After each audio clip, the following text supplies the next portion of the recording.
Jackson Radio Show.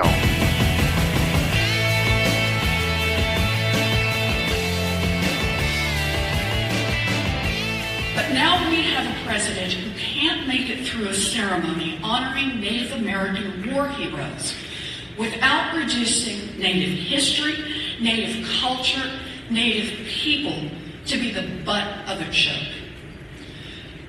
The joke, I suppose, is supposed to be on me. And I get why some people think there's hay to be made here. You won't find my family members on any rolls, and I'm not enrolled in a tribe. And I want to make something clear. I respect that distinction. I understand that tribal membership is determined by tribes, and only by tribes.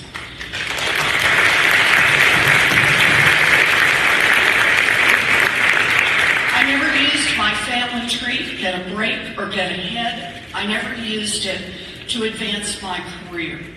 Welcome back, everybody. Kevin Jackson here. That was Senator Elizabeth Warren, and she's trying to clean up her record. That's all that was. That was Elizabeth Warren still claiming to be an Indian when we know she's a fake Indian. Now she wants to pretend that she's got creds.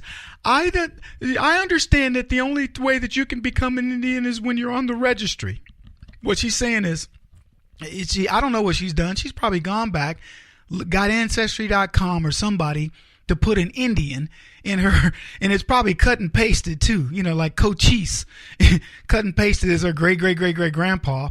But she's going to claim Indian heritage because you know what? She believes that if she can now start to put this different spin on the lie, we're gonna be okay with it. There are many people that are going, oh, it's okay. And then what's funny is she then makes the claim. She says, I didn't use that to get ahead. I didn't claim that anywhere. Look, guys, do you want me to bore you and go look up all the instances where Elizabeth Warren, where Harvard said, we have our own minority here, Elizabeth Warren, who claims to be, she didn't say that claims, that who is an American Indian. And at least 5 occasions where this woman got crazy money on federal forms, checking off that box. This is her. Somebody's probably saying, you're our only viable candidate. We've got to clean you up. They did the same thing to Barack Obama. I can take you back to a law firm who started talking about, we have a great candidate, but he was born in another country. Why is it that we have to have that distinction in our, in terms of running for president? Why does that have to be something that disqualifies? And they had already set the stage for Obama. They knew they couldn't get him in, so they fabricated who he is. And for the record, I don't care. His mom was American. People get mad at me for saying this. I don't care. Barack Obama's mother was an American.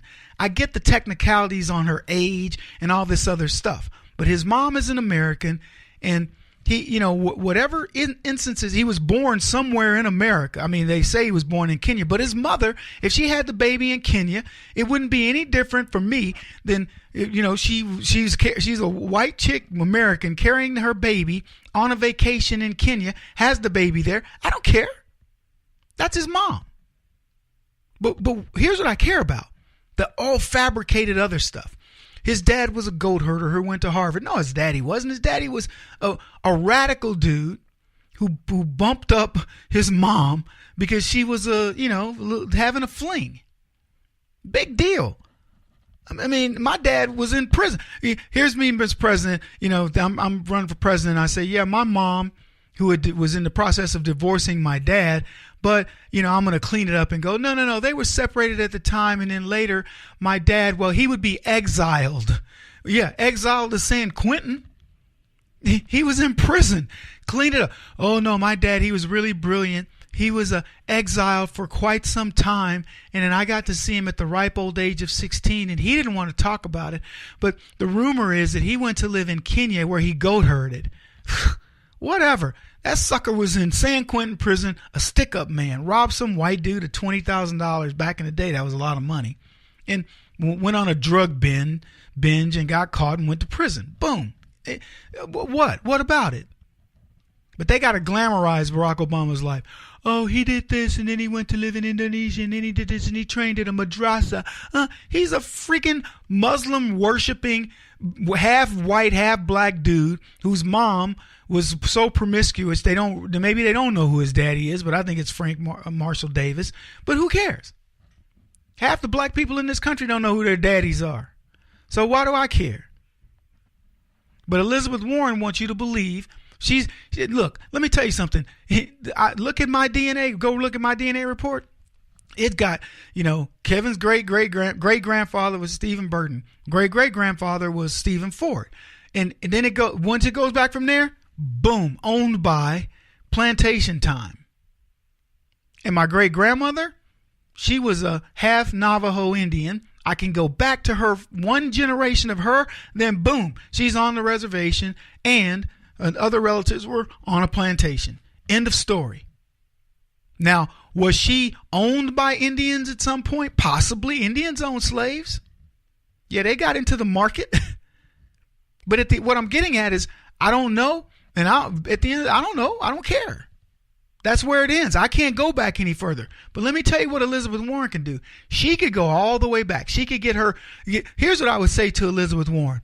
Run your Ancestry DNA or your 23andMe and put it out public and let the public go back and look at your lineage, and we will determine if indeed you are of Indian heritage, because I don't think she is. I think she's lying through her teeth, and I believe she has benefited from this greatly, and she's still trying to benefit. If Elizabeth Warren had any couth, she would say, look, I thought, growing up, I never looked at it, but I thought we were Indians. Now that I've learned through my Ancestry DNA that we're not, I'm no longer going to say that. I've had an affinity for them. I've loved the Native American culture. Having grown up thinking that, it was a wonderful thing to think. But now that I know the truth, no harm, no foul, I apologize. And if she did get ahead because of that, I would just say, and here's the thing. Having thought that and no way to verify it, or not wanting to verify it, it's benefited me. So here's what I'm going to do. I'm going to start making a donation to the tribal council of my Indian co-chiefs or whoever, and I'm going to make it right. Then I could forgive her. But you know what that scoundrel won't do? Exactly what I just said. Because she loves you to believe the narratives. Instead of telling you the truth, she does, that Donald Trump, he's mean, and he's calling me Pocahontas, and I am really Indian, and now I've got a way that I've been trying to, go back and play with my ancestry so that I can make you believe it. That's all she cares about, making you believe her lie. That is what the left does.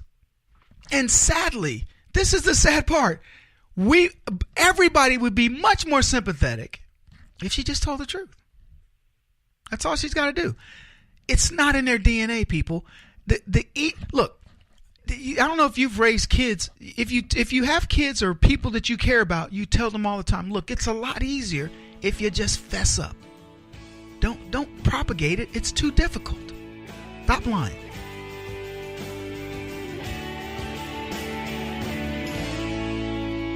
This is the Kevin Jackson Radio Show.